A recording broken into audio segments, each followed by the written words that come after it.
Good morning, fools. Welcome to the All Jammed Up podcast, presented to you by Music Never Stopped. I'm your host, Clint. I'm your co-host, Chloe, and we're busy. Well, we're all jammed up and we're ready to blast. It's time for Clint and Chloe's Music Podcast.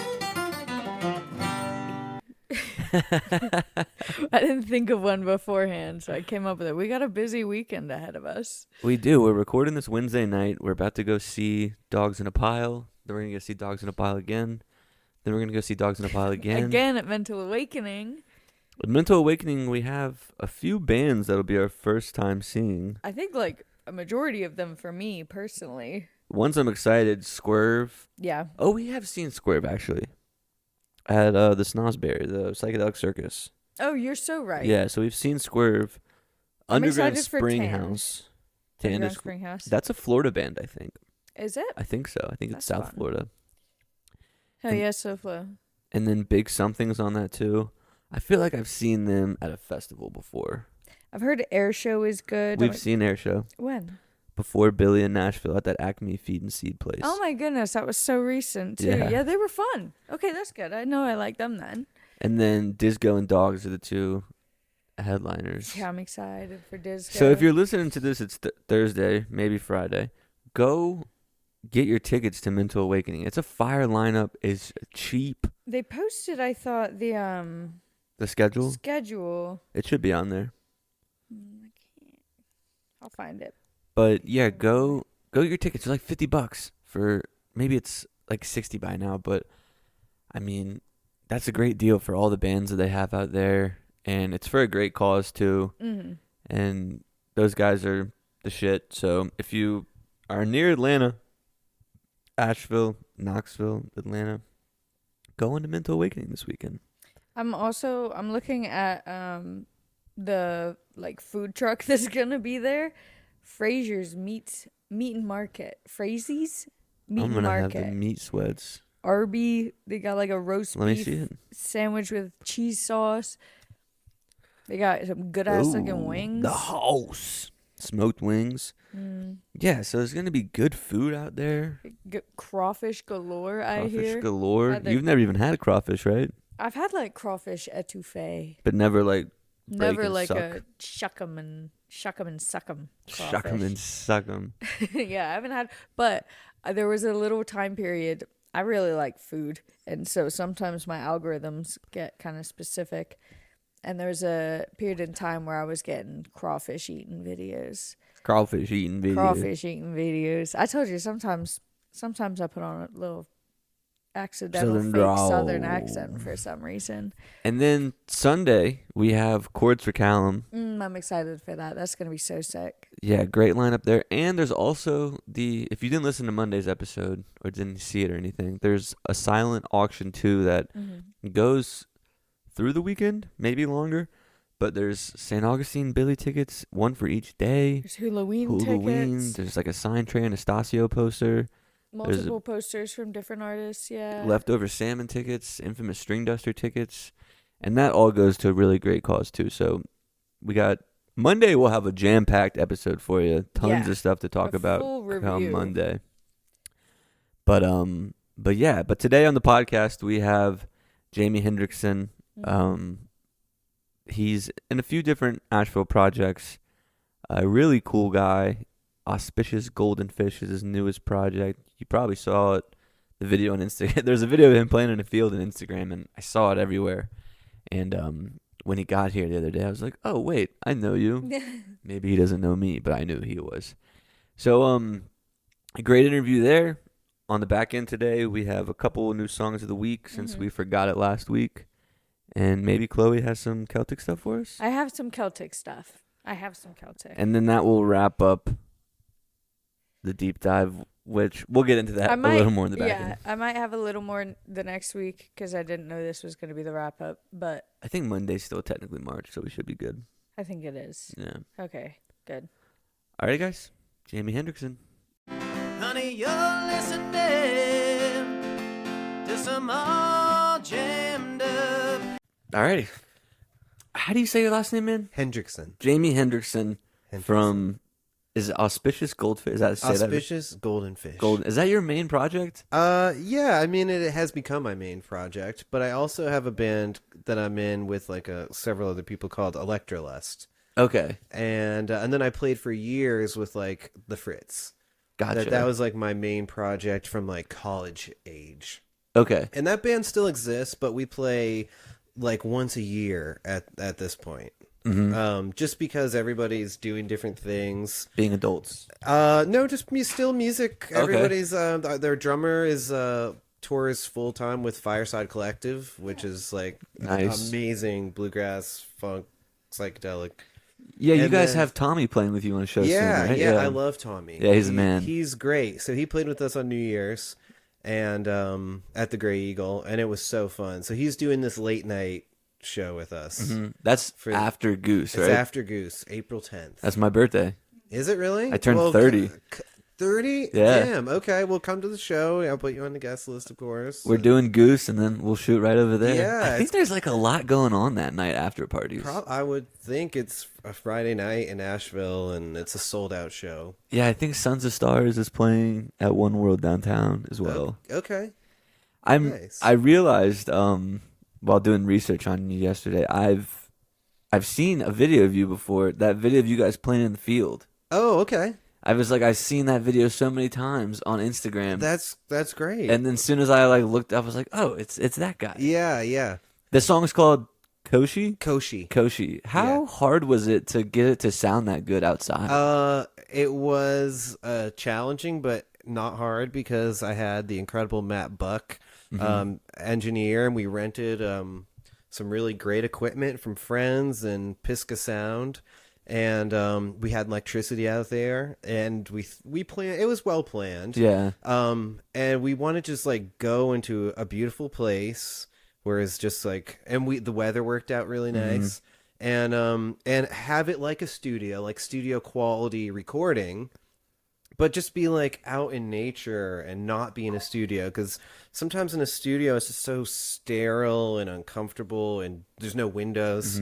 So we just wanted it to be like capture kind of like, the feeling of being outside. And so, Matt Buck is a great engineer and really good. So for me, it was really easy. I was just like, here, do this. Do your job. And do what you're good at. He did a great job. And then I mixed it, and I really didn't edit it a ton. Like there's maybe a couple little spots that I'd move something around, but not really. I wanted it to be like live.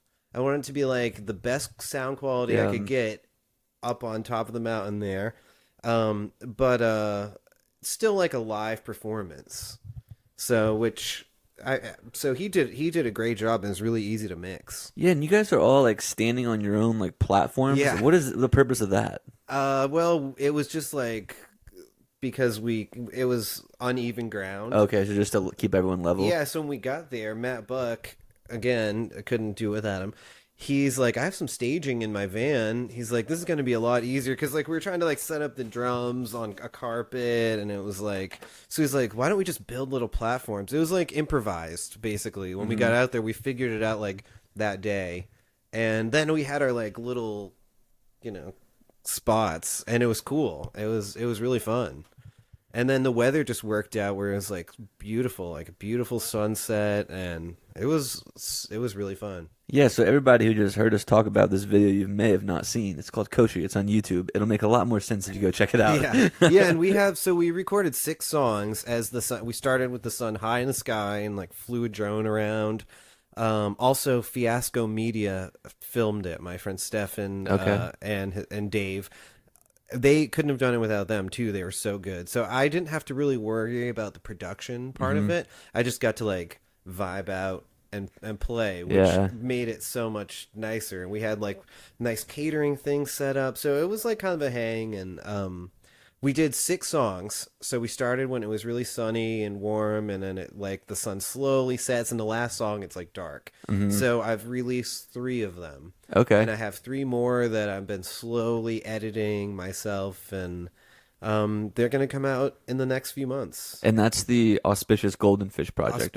Auspicious Golden Fish. Okay. Yeah. So tell me a little bit about, like, this is a new project. You had Electrolust and then the Fritz before. Yeah. What's the progress or process of like starting the Fritz, doing and now we're here in this project? Yeah, well, the Fritz was like college band, basically. I met all those people. We were living in Jacksonville, Florida, and we were starting the band. We moved to Asheville, and this was like 15 years ago. Okay. And we were like in our 20, we were like 21, and we just started touring in like this like busted old van, and booked the shows ourselves, and played every like little dive bar on the whole East Coast, just up and down. Yeah. Like, any like Which place sticks out? of the divey Yeah. places we played, in a good way or bad way? Both. There's like lots of good places that you go into. Like one of my favorite places, and this is not a divey place. This is one of my favorite venues.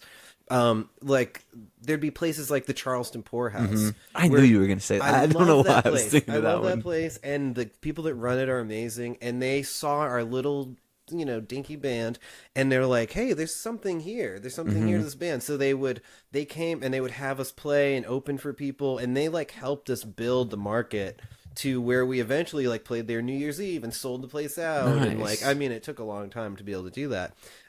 They were amazing. So there's a lot of venues around the country that are like that will like slowly, help you go from like having no draw. Kind of like invest in you. Yeah, that's really invest in cool. you. And there's tons of those places, and unfortunately, like the current economic climate, those are the places that are like struggling the most, because like the real divey places that are like 50 people, 100 people, that like those places kind of just are gonna go. There's low overhead. They're like, I feel like, doing okay. And then like the really huge places do great too. Like Billy Strings is going to be sold out every night. Yeah. It's like these like middle of the road, like the middle class mom and pop kind of places. I feel like are the mid-sized venues are really struggling. Like a place like Music Hall or something like that. Like a place like Music Hall, or in like a 300 to 500 cap room. I would say is, and those places are really how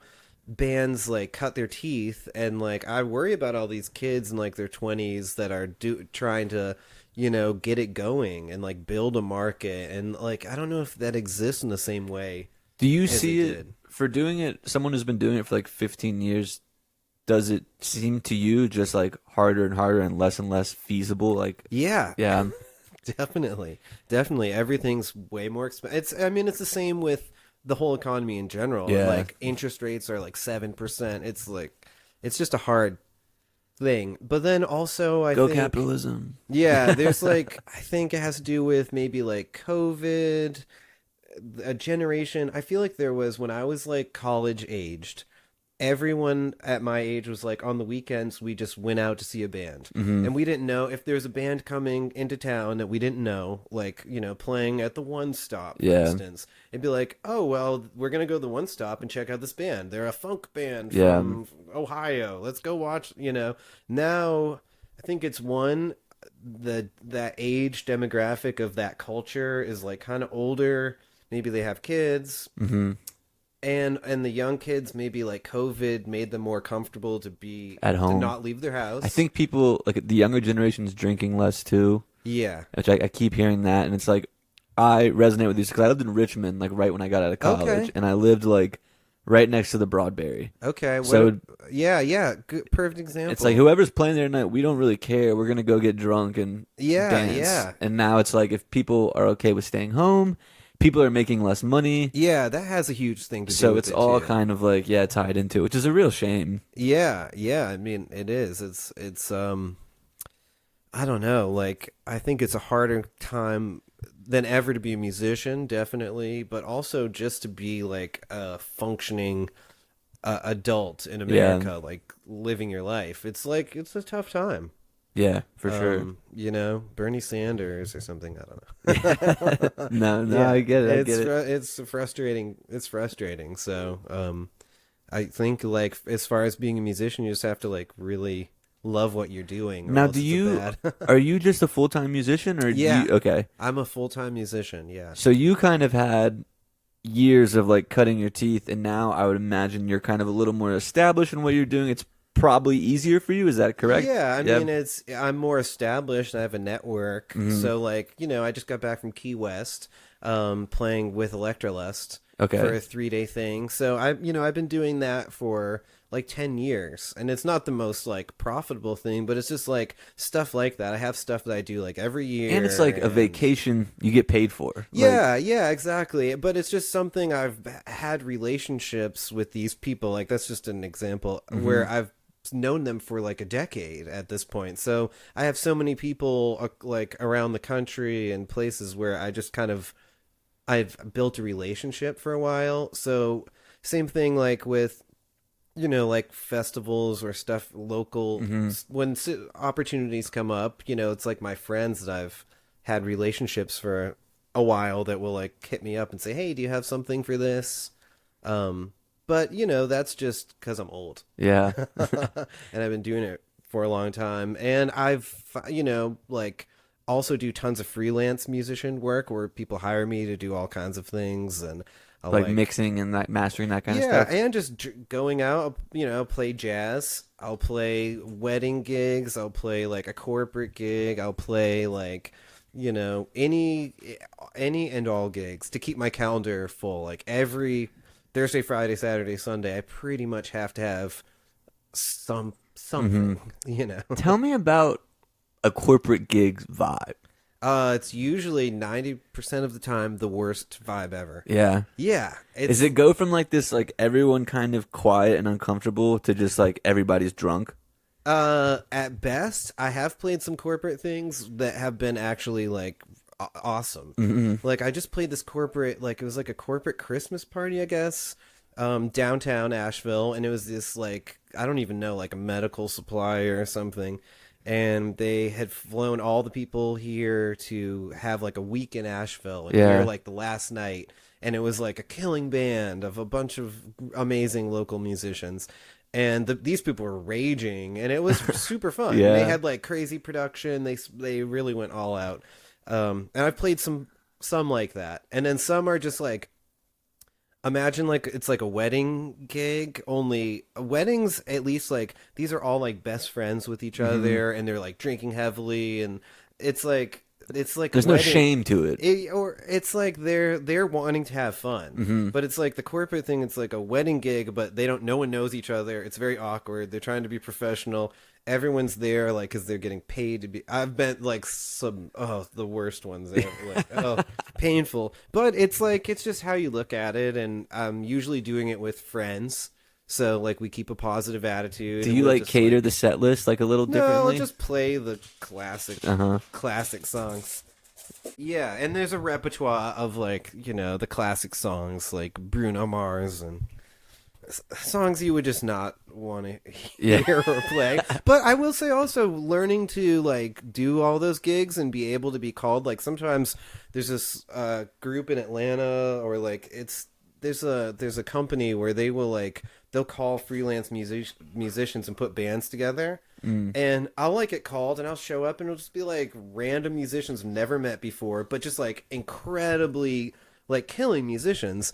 And we all know the repertoire, and we'll play the music, and we'll make our couple $100, and it builds your network too. Yeah, and gaining that skill made me so much of a better musician. Because before, I'm like a kind of jam band, have my jam band, and I play my jam band original music, and then suddenly it's like, no, I got to play like with strangers and play like Bruno Mars, and I got to play the parts. That's another thing. It really helped me with like my part playing, because like if you don't play the guitar part, that's not the song. Yeah, I would like show up to a gig and I would not play the part, and the keyboard player is like some gospel guy. He looks over at me and he's like, "What the fuck are you doing?"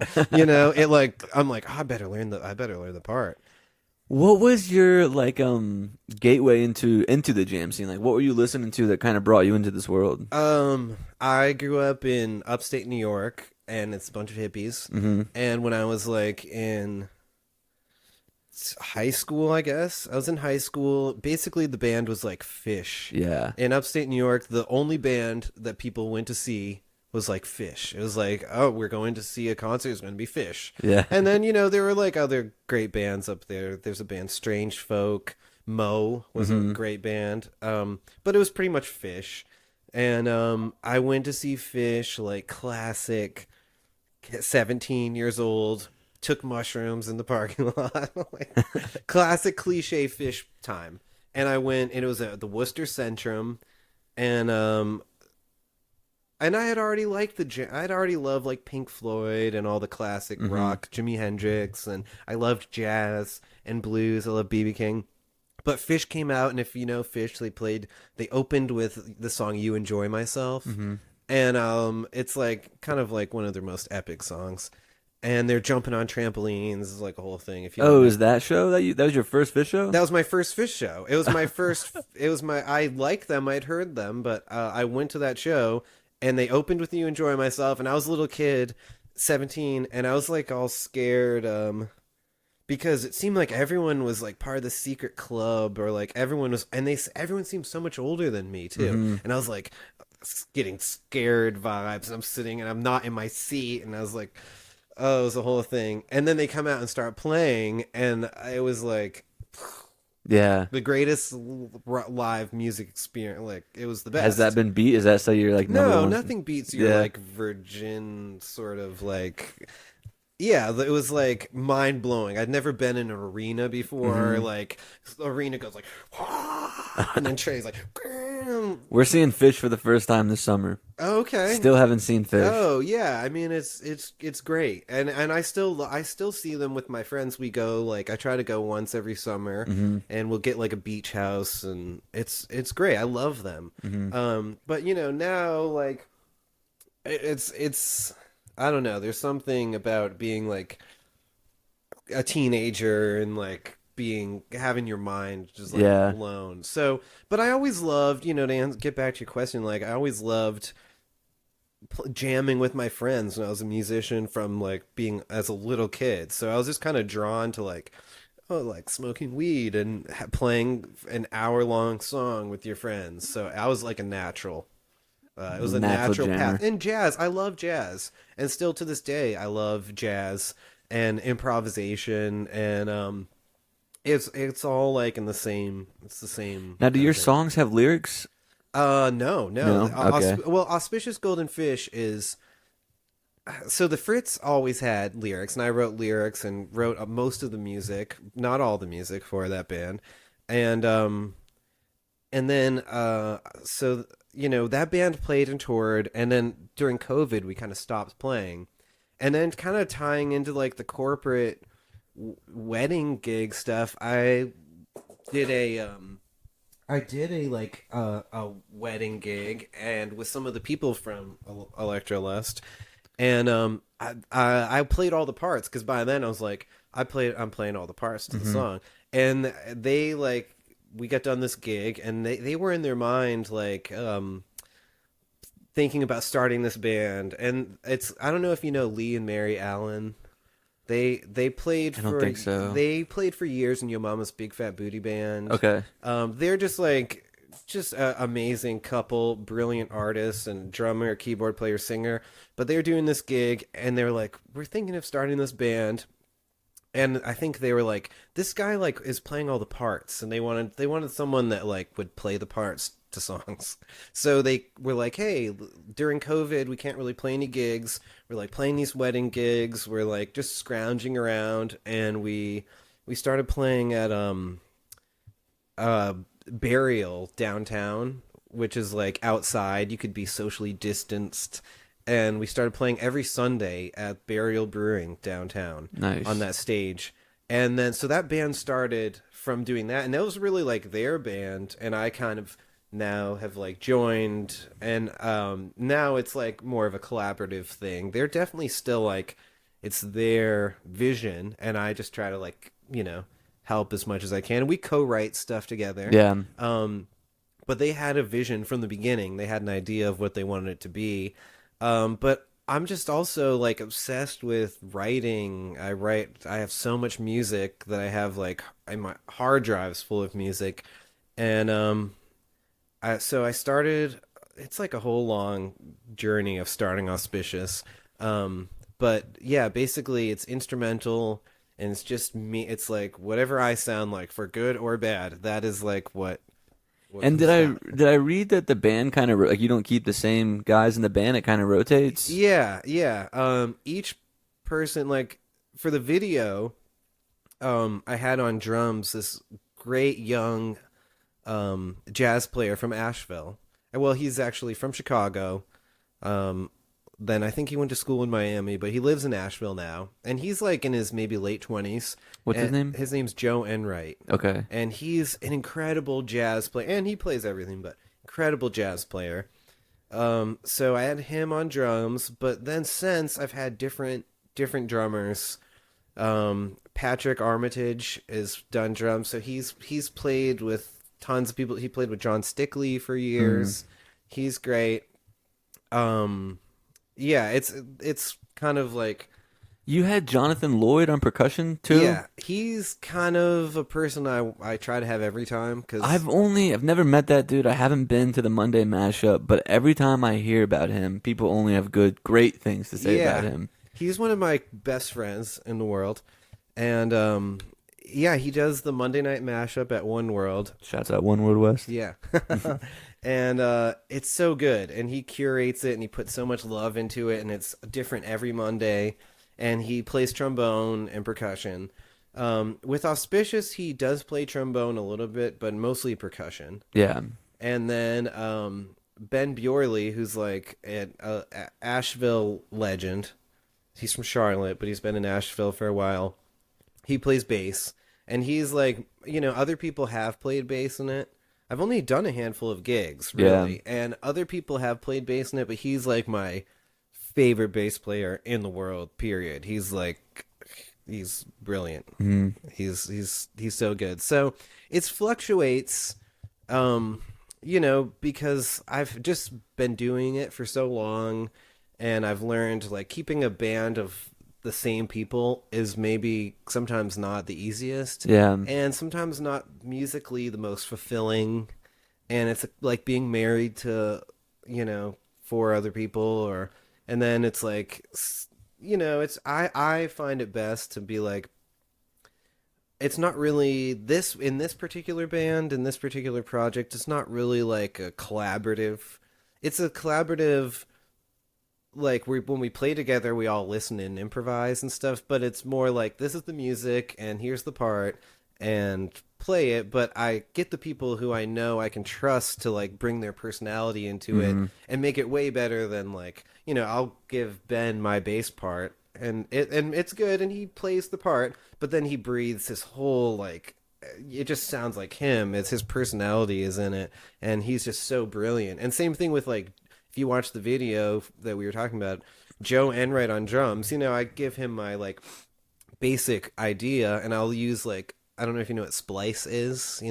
It's like royalty free sample. Okay. And you can kind of put it in your DAW like Logic or Ableton, and you can drag samples in for each part, and it'll go to the tempo. It's brilliant. It's really nice for writing. So I'll give him like my splice drum beat to get the feel, and then he just does his own thing with it, and it's like he's such a brilliant drummer. It's amazing. Do you so like with the rotating band, do you want to get like experimental and like maybe just have like a strings show or Yeah, totally. I've thought about doing strings before. And I haven't done horns much because Electrolust is like a real horn-driven band. We have like a 3-piece horn section. It's like really funky with like a huge horn section. So I haven't done so much horn section with it.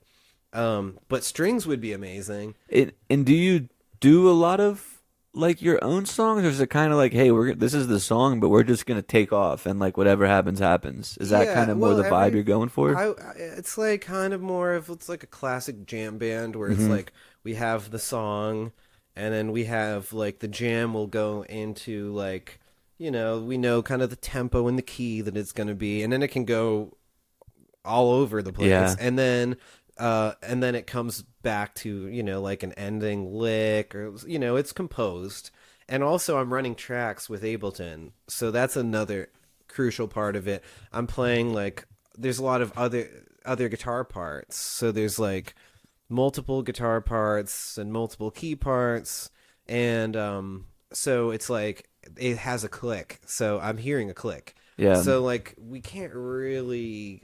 It's not like totally free form where we can go anywhere. It's like we're staying in the same tempo. Okay. And we're staying in the same key. I mean, there will be eventually probably parts of the show where we go into a section and I turn that click off, and it's like free form, can go anywhere, can change keys, can do anything. But usually it's like 75% composed, and then 25% where it's like improvised to a certain extent. And what like motivated you to want, like, you know, you had Electrolust and the Fritz, and you've been touring, doing successful band stuff. What inspired you, motivated you to take on this ever-changing project?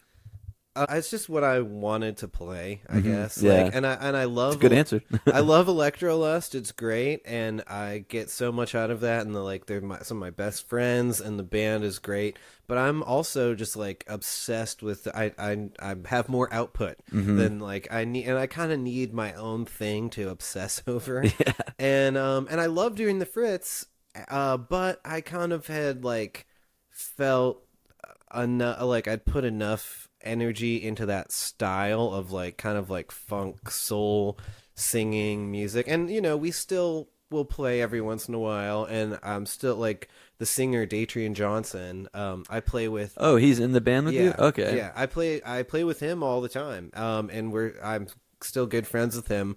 But he's really focusing on his solo band, and one of the other members of the Fritz, Matt Schuler, he is in that band. Okay. And I'm like, they're brilliant and so great, but it's a kind of a different direction than I'm like, I just want to like play guitar for long extended times, and I have my own kind of journey I'm on. And with Datrian's more of like, he's singer-songwriter, like kind of get to the point. Like he wants to kind of more focused on blues and Appalachian soul, tighter songs. And you want more freeform creative expression. I don't want vocals like in the song necessarily. I don't want it to have to. I want to just like play my guitar, and I want to play synth. I play a lot of keys, and I love Moog synthesizers, and I love all synthesizers really. But so I just wanted to do that, and it just made sense. Where'd the name come from? That's the big question. Yeah. I don't even know what auspicious means. Yeah, well, this is like, it goes, God, where do I even start with that? So, the end of my youth, and no, I was in Nepal, and I was like hiking in the Himalayas, which sounds like like some soul searching stuff, and it kind of was, honestly. And I'm like 39 years old, and at the time, now 40. And I wanted to like go up to, to travel a lot. I wanted to go to Mount Everest. I wanted just to go to the base camp. Yeah. So it's something I'd wanted to do for my whole life, like since my 20s. I saw like I don't know if it was Rick Steves, but it was some like travel shit. Yeah. I was like, oh God, I want to do that. And it was kind of scary to do. And you have to go to Kathmandu in Nepal, and which I always wanted to go there. Then you have to take this like really sketchy flight. It's like the most dangerous flight in the world, to this little airport, Lukla, high in the Himalayas. And I ended up like the weather was really bad, and all these flights were canceled. Took us. So this is a long story, but it's all right. We're a podcast. We got all day.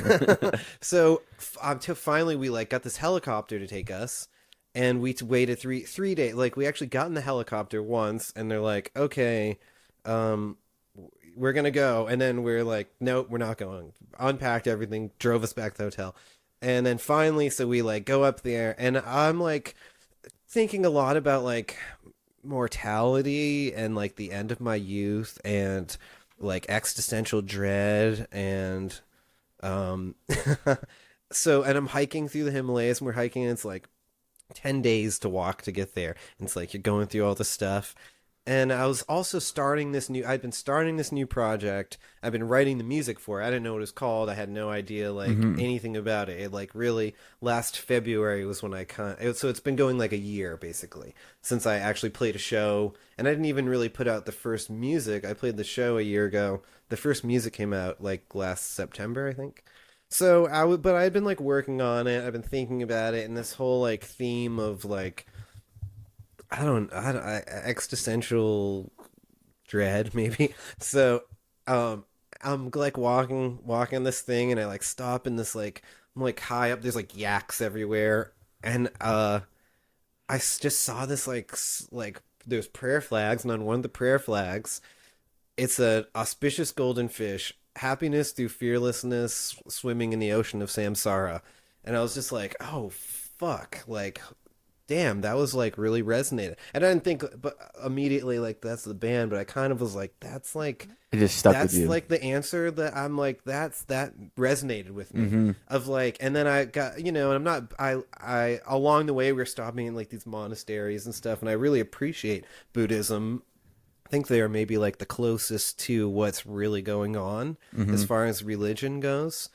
But I'm not a Buddhist, but there's 8 auspicious symbols. Like, auspicious just means lucky. Like, there's 8 lucky symbols in Buddhism, and you can, like, look them up. I won't go through all of them, but one of them is auspicious golden fish, and it has to do with more than just... But basically, it's like the fish don't freak out. They're in the ocean, and they're in the water. They're not like, oh my god, why am I in water? What's that? They just swim. They just swim in the ocean. They just swim, and they go in the flow. And it's happiness not through like ignorance. It's like happiness through fearlessness. They're just fearlessly going. Like, I don't give, like, so that kind of resonated at the time, and it kind of made me think of how I want to play music, how I listen to music, how I live life. And then I've since had a child, how I want to like have a child and raise a child, and it's terrifying having a child. How old's your child? 6 months. Do you think like in that 6 months the way you've approached like even playing and writing music has changed? Yeah, definitely. I don't. It's not that I don't care about it so much. It's like it's just like changed my perspective on not even so much music, but on just like what my priorities are. Yeah, like I don't really take it. I obviously take it very seriously, and I want to be like the best example I can be to my son, to be like, hey, if you really like something and you want to like do it, go in as try to master the thing that you're doing. But not, it's like, but as far as just like obsession and working, maybe now I'm like maybe there's more to life than just my whole life I've just been obsessing over playing guitar and producing music and playing shows and traveling and organizing bands. Now I'm just like, I still want to do all that stuff. I love that. But, I have so much satisfaction just like staying home and sitting and just like hanging out with my little baby.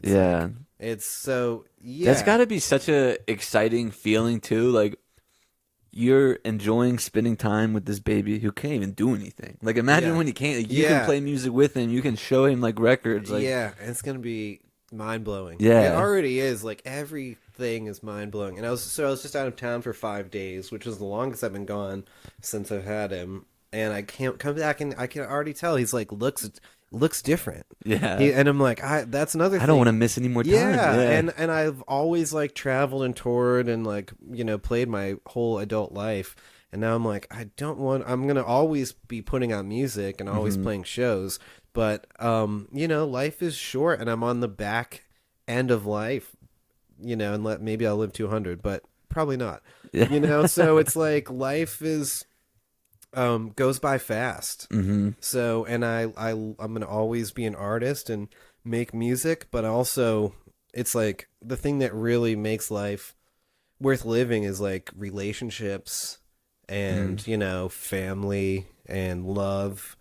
So, and I think that will make my music even better too, and when I make it, I'm not coming from another thing like with with Auspicious, like when I set out, one of like the goals of the band is I'm literally making this music for like 4 of my friends. Yeah. Like everything I do, I'm like, I just am making this so I can show this person and be like, just listen to this. So I'm trying to, maybe I'm making it to like just show my family or show my son and be like, hey, check out this. Yeah.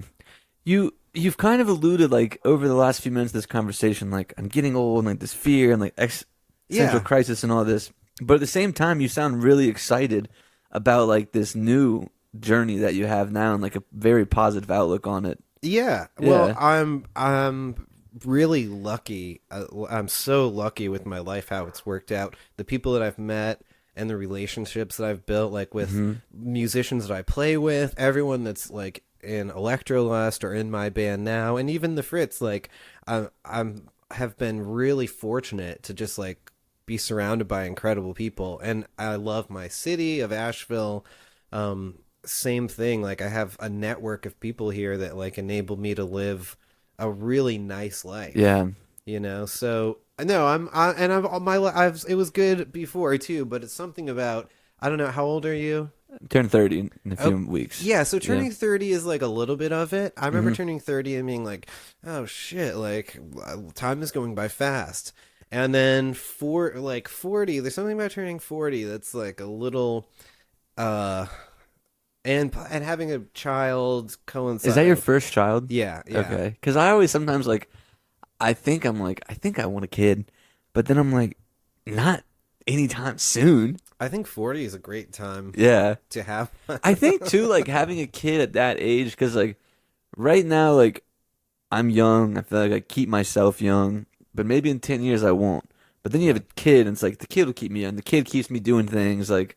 Yeah, I mean, for me, all the things people complain about having a kid is like, I don't get it at all. Yeah. I love it. I love being up in the night with him. I love being exhausted. It's all of it is like an amazing new chapter. Like, I'm not just saying that. I really do like everything. I believe you, yeah. But it's like, if it would have happened to me 10 years ago, I could have been like, I probably would have been like, oh, I need to be doing this. I need to be doing this. And it's fucking up my career, or like, That's something I struggle with is like, I have my 9 to 5 and then I have this, and those two things keep me very busy. Yeah. But then when I have like downtime, I'm like, shouldn't I be doing something? Like, I feel like I always have to be doing something. Yeah. And then now when you have a kid, you're probably like, this is what I need to be doing. Oh, I'm up at 3 a.m. It's like I'm supposed to be up at 3 a.m. And it's given me a little bit of a pass to turn that part of my brain off, because I have that really bad, because I'm like self-employed, and there's always work to be done. Yeah. And there's like always a backlog, and I'm always like a week behind at best of everything. So, but I've been like really making an effort to be like, like the whole like constant grind, hustle, be like that. Maybe that's all bullshit. And like, I need to just enjoy being around this baby. It's only gonna last 5, 6, 7 years. Then he's like up running around with his friends and like playing in his own band. Yeah, playing in his own band. So I want to like savor this time, and it's like the right time. So I'm sure lots of people felt like that in their 20s and stuff. But for me, it took me a long time to like, reach the level of where I am now, of like having a kid and feeling like I'm ready and can do it in the right way. Yeah, man, that's awesome. I mean, this has been a great conversation for me, because like I said, I'm turning 30 and I'm like, what do I want out of my life? What's next for Clint? Yeah. And it's nice to hear like a perspective of someone. You seem like you have it all figured out to me. Like, I'm sure in your head you think the opposite, but it's like he does what he loves. He's got a family. Like, yeah. I did obsessively work, for my entire 20s and 30s, and for like my 20s and the first half of my 30s was like so broke, just like constantly doing it. And I'm never gonna like be rich for being a musician, but now. For a musician, I'm rich. For a regular person, I'm poor. But I figured out a way to do it, and it took me a long time. Yeah. And who knows, for the knock on wood. But it was.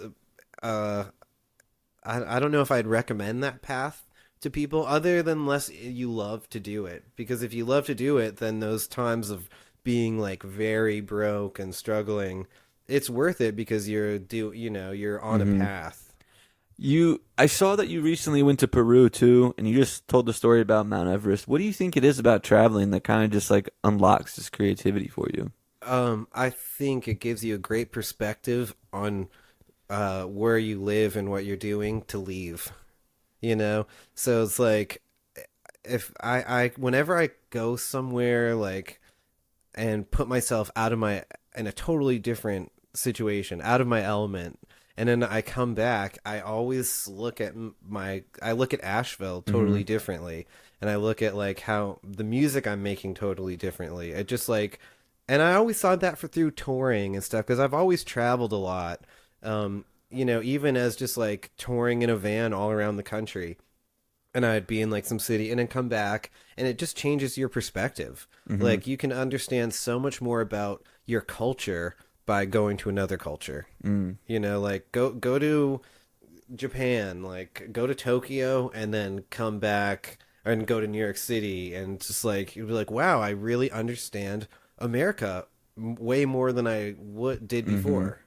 So I think that works. Do you think that coming back usually, like, when you say understand America, it's like it's better than I thought, or both? You see like the good and the bad. Okay, I see the good and bad. Like I was in Europe, and I was like in like Amsterdam or Brussels or one of this place, and I went to like this like American bar, and it was like hamburgers and rodeos and cowboys, and I was just like, that's funny, that's like they think that's America. And then as soon as I came back, I went to Nashville to see some show with one of my friends, and it's like hamburgers and rodeo, and I was like, oh my god, like holy shit, like this is like peak America. It was just like, it was a funny, like that's the extreme version.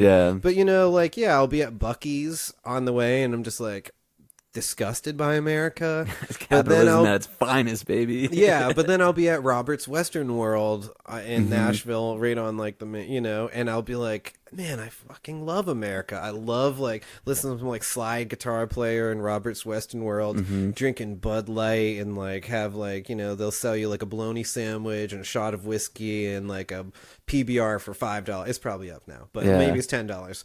And it's just like, that's American as hell. And some like, like guy in a cowboy hat singing some honky tonk, and it makes me I appreciate that so much. I love makes me appreciate American music. Like American music is the best, especially like in the Southeast.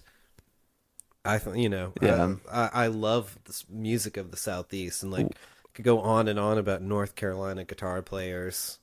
What are you listening to right now? A lot of. What am I listening to right now? I just like, I have YouTube music, and I go to my playlist, and it just plays like random stuff. So I'm trying to think of like what, because it's just a constant mix. Ricky Skaggs has been coming up a lot. Okay. I love Ricky Skaggs. I love Tony Rice. I listen to a lot of bluegrass. I play bluegrass. That's another whole. I have like my family band. My wife plays upright bass. So you love bluegrass, but you're not a huge Billy Strings guy? No, I am. I love it, but no, it took me like I became a fan of him when he came to Asheville, and I just went and saw him, and I was like, oh, he's great. Yeah. I more like loved Yonder Mountain String Band. Okay. And I love David Grissman. I love Doc Watson. I love Jerry Garcia, David Grissman stuff. So Billy Strings is like a new guy coming up, because I'm old. I'm 40. So like I was like, oh, this guy, who's this guy? And then he came to Asheville after the hurricane. I went to one night each weekend, and I loved it so much. I was like, oh, this guy, I get it. And now I'm a huge fan. He's incredible. Yeah. I listen to it when he'll come up on my playlist, or on my like shuffle, and I don't skip it. I'm a fan. When we first came down here, we had the bracket up right here, the Billy Strings bracket. He was like, what do we got going on here? Yeah, I'm gonna have to go on and vote. Yeah, I think right now the Right now is a contentious one. It's the mix of Turmoil, Tinfoil, and the Home album. So there's a lot of good ones there. Okay. Yeah. I'm going to have to do some research. Before we wrap up, man, is there anything that you want to plug? Any exciting things coming up for you or any of the projects you're in? Well, I'm doing the Auspicious Golden Fish after party, or Goose after party, on April 10th, Asheville Music Hall. Got a great band, and Tommy Marr from Fireside. Friend of the program. He's so good, and I love playing with him. We have a great vibe. Yeah. So we're gonna get deep. We're gonna go way out. Hell yeah. And then May 1st at Revival, I'll be playing with Electrolust. Okay. And that is just like funky horn section, like dance party. That band is incredible. It's awesome. So both of those shows, Hell yeah. I highly recommend. Well, thanks so much for coming on, man. Thanks for having me. Yeah, this is great. You just got jammed. Welcome back, everybody, from that interview with Sir Jamie Hendrickson. I don't know why I always like to do an English accent at the beginning of this.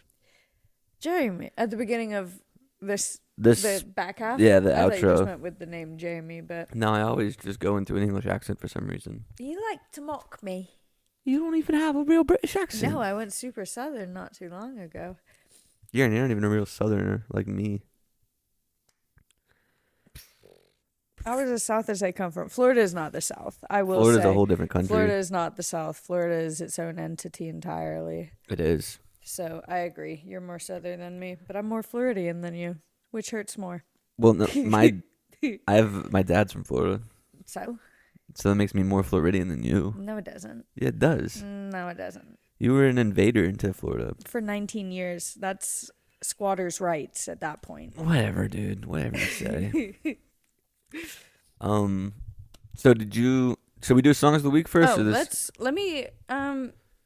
Yeah, we'll do songs of the week first, and then I'll get into my Celtic stuff. Okay, so I have 2 songs of the week this week. Since we forgot last week, I thought I maybe should come a little extra prepared, and very fitting that the last couple weeks there's been a lot of Larry Keel talk with DJ, the mandolin player, and then obviously we had John Stickley on the other day, and a song came on my Spotify the other day called Pioneers by Mr. Stickley and Mr. Keel. Oh, nice. Really liked it. Seemed very fitting given the current wave of the podcast. So I'm going to do Pioneers.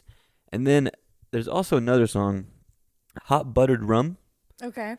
That's the band. And I've maybe seen them a couple times before. I think they were at Dark Star? Dark Star Jubilee last Yeah. year. And they've never really captured my attention. I think it was always one of those bands I'm doing something during that time, just never really got into it. And a song called Idaho Pines came on my shuffle the other day as well. Spent a lot of time driving, so I get to hear a lot of music. And Idaho Pines was one that really caught me. So I'm going Pioneers and Idaho Pines. Nice. I hear Idaho's really pretty. It is. That's one of my top states I want to visit. I haven't been there. There's not a lot out there, but it's pretty. Yeah, my plan for when I do cross those thresholds is to just camp. I just want to drive around and camp a bit. Yep. My song that I chose, I had the thought to myself the other day, what are some albums of mine that are no-skip albums? And one of mine is the 10 for Slim album by Charlie Crockett. That album is so fun to me. It's like a nice wave of good songs, and one of them on there, Don't Tell Me That by Charlie Crockett, it just always puts me in a good mood. It's kind of fun, it's lighthearted, it's a little fast. So Don't Tell Me That by Charlie Crockett. I think technically all the songs on there are by, I forget, hold on, let me see who it is. Hold on. Buffer. So she mentioned no skip albums, and that's kind of been a conversation Chloe and I have been having. Is no skip albums. What other no skip albums do you have? James Hand originally wrote all those. Okay. I believe originally wrote all those songs. In the 10 for Slim, they called him Slim. James Slim Hand. So credit where credit is due. Other no skip albums for me. Okay, yeah, because I have been thinking through this recently. I really liked when Nick Shoulders released his Snakes and Waterfalls album. I believe that Okay. was his first album. Everything on there, all hitters. But I kind of deep dived into Nick Shoulders when I first found out about him. So I think that's why that's a no skip for me. And then probably the By the Way album by Red Hot Chili Peppers. Is it called Okay. By the Way? But the one with like Dosed. Yeah, the By the Way album. Mine would be Wake of the Flood by Grateful Dead. Mm-hmm. Good AM by Mac Miller. Mm-hmm. Talon of the Hawk by the Front Bottoms. Yeah. Home by Billy Strings. Yeah. Agreed. Home by Billy Strings would be another one for me. And then Havana Daydreamin' by Jimmy Yeah, Buffett. it's definitely a no skip for you for sure.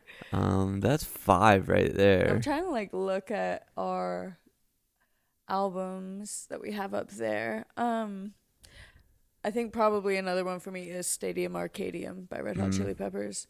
But I gotta branch out. I gotta tell the people something different so that they know I'm cool. Yeah, I'm trying to think of other ones. Yeah. That Glow On by Turnstile. The one with like Alien Love Call, Blackout. Oh yeah. That one's definitely Nice. one. It's definitely easier to be like non-jam band ones because the songs are shorter. I was feel gonna like say, for no like, skips at least. I know for a fact I've got a Chris Stapleton one because I love Chris Stapleton. So I know that, like, probably Traveler, looking at it now. Yeah, I've saved them all. Traveler is a no skip for me from Chris Stapleton. A Hangover You Don't Deserve by Bowling for Soup. Fun fact for those. I don't know if You I've haven't talked. heard it, but I think you did way at the beginning of the Yeah. podcast once. First concert I ever went to with that I wanted to go to. Got the album. My mom bought me the edited version of the album for like my 10th birthday. So it cusses a lot. Mhm. And then like I went to the concert and I was like, "Yo, Mom, you gotta buy me the unedited version." And she did. Nice. Hell yeah, we love expletives. This is a song that reminds me of a trucker hat that I used to wear not to block out the sun. Had a John Deere logo and a cap on the back. I don't remember the words, but It was close. something like that, yeah. I don't know the lyrics, but it felt close. So the Gaelic thing, I Okay. haven't been doing great. I'll take responsibility for that. Thank you for taking responsibility. I for will that. say though, it hasn't. It's so big that it's like hard to narrow down on something to find interesting. Like, Yeah, that's why I kind of stuck to the history side of it again. mhm. I did think you were going to do modern research, so that is why. But I mean, I like it's such a like a broad thing, you know, like. Mhm. It was hard. Yeah, it was like, Cajun was very like niche, you know, like this is what it is, but this like is what's happening. Gaelic, it encompasses 3 countries Yeah. worth of music and inspiration. So we're gonna tighten it up a little bit next month. But yeah, we'll figure it out. I think I have an idea on what I want us to do next month. Okay. But for this month, let me wrap up what I've found for us. So, last week we learned that the music originally started with the harps. God Harpists was used playing to the harp. play. God was playing the harp, so the harp was always present. God might be a harp. Thing to think about when we're high tonight. But the harpists were playing for the chieftains, so they were practically part of the nobility. And then the chieftains were run out of the Gaels by the English, because people were always running away from the English in those days, you know. Flight of the Earls. Everybody. Flight of the Earls happened. So, now to the music. The first documented songs were collected in 1724 and published by John and William Neal. It was a father and son duo called A Collection of Celebrated Irish Tunes. And the only surviving copy is in Queen's University in Belfast. So basically, it's just like the first Vince and Silas Herman.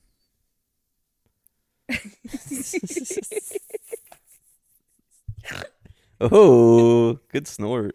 Thank you. Good snort. John Neal, who published the book, was one of the first musicians to play the flute in Ireland. He owned a shop where he sold instruments and printed sheet music imported from England, and was the first to manufacture violins and recorders in Ireland. That And then- song, Idaho Pines, has a flute in it. That's it. I think a flute is beautiful. I did have the thought the other day that if I were to restart like middle school, basically when you pick an instrument when you're in class, I might have chosen a flute. You can do that now. I can do that now, but the like high pitched whistling without a teacher to guide me in fixing it doesn't really interest me. Fair enough. But I found a flute is a very beautiful instrument. Skin flute? No, only got eyes for one of those. Oh. Sorry, guys, that was inappropriate. Increasing interest in printed music books led to the book's publication, which included a good handful of music by Turlough O'Carolan. Turlough O'Carolan. I don't actually know how to pronounce Sounds his name. pretty good but to me. It's something like that. And then a couple other harpists, but it was mainly this guy's music. So this guy, this is where it kind of gets fun. Turlough O'Carolan, born 1670, and they like nicknamed him the last of the Irish bards. He went blind at 18 before he even knew how to play harp. He was a harpist. Blind at 18 by smallpox. And then his dad's employer was like this kind of rich woman and was like, I kind of A see woman that. in the 1600s employer? That's what they said This is in Ireland. I don't know what Pre-gender they're- roles? Yeah, I don't know whether. I would assume a woman is head of the field because, gardeners and they're all about potatoes and shit, Okay. They do. So fuck women with might it. be in charge. I think Okay. they're a bit stouter than us. So they might carry a bit more weight in Okay. the eyes of the people. But his father's employer paid for Turlough's schooling to become a harpist. He wrote 220 tunes and was praised for mixing his modern formal training with his like Irish folk upbringing. So he was kind of the first to bring tradition and modern together. And then there was another guy, Michael Coleman, immigrated to New York. He helped with the expansion of the music into the Americas. Like commercialized it. Yeah. Yeah. When you hear about things like that, like 1670, this guy went blind from smallpox, and then he got, Chickenpox, could you imagine? and then he got, his boss, He was dad's like boss. kind of given this hand. Yeah. Do you ever think that just like they just made that up? Well, I don't know. Considering he's published about, I believe it, but I bet I don't know. Like, you know how like easy like history can be to make up? Well, yeah. What's her name that we talked about with the Miller sisters? Helen Keller. Yeah, we'll get into that Monday. Yeah, if you want to hear a Helen Keller argument, stick Hopefully around for the Monday's phone episode. didn't die by then. I wonder. No, I think it only died like 10 minutes short. Yeah. I think we had done discussed her. One thing about Ireland and like this time period in general that has never crossed my mind. So Ireland was under rule of the Catholic Church, and I went on like a side tangent dive into dancing in Ireland. And the Catholic Church banned dance halls unless you had a license because, and I quote, by Cardinal Lowe, Irish dancing does not make degenerates. No one wants to deprive young men and women of the pleasures of dance, but no one wants to lead them into temptation in ill-regulated halls. I went to a Christian school. I've never thought about an entire country being a Christian school. Never. That's crazy. They're like the I've never OGs thought about Catholic that. too. Yeah. I've never thought about that. So, this was in the 1920s. The Catholic Church started to press to ban dance halls, so that they could obviously have more control. They passed that law to make it so you had to have licensure to own a dance hall, and then in the dance hall they would like staff them with, I don't know, government employees or church employees or something. You could only do Irish jigs because you can't sin while you're jigging, pretty much. They were like, no jazz, no slow dancing, no close contact. You can only dance Irish music because Irish dancing does not make degenerates. I just thought that was Fun so fact. funny and like Chloe's fun fact. Yeah, funny little side tangent I went down. And then you are still seeing influence of like more so Celtic music than Gaelic music modernly.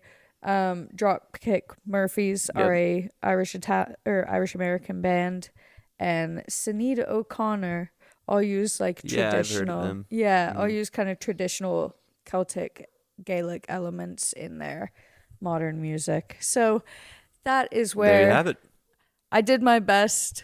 It truly was. I was at work the other day and was like, I really need to get deep diving in this. I had maybe 15 tabs open on my work computer, and I was just like, because I'd read and then I'd get to a name, and I'm like, okay, now I got to look up this name, and then I'd read about them, and then I'd have to go back, and then I'd read again, and like read about this time period, and then I got to go Google this time. I did a lot, Yeah. and I didn't get much info, really. Yeah, it's like it's one of those things. Like it's so big, it's hard to like dial in on something. That was kind of my experience. Yeah, absolutely. Which then also just kind of made it hard to want to research. So I Fair enough. apologize. I think the music is actually very beautiful. I think Irish folk music is like a stunning thing to listen to. It's hard to learn about. So we'll pick a more narrowed in one next time. You live and you learn. You do. We're learning. All right, guys. The Billy Strings Sweet 16 voting is live today.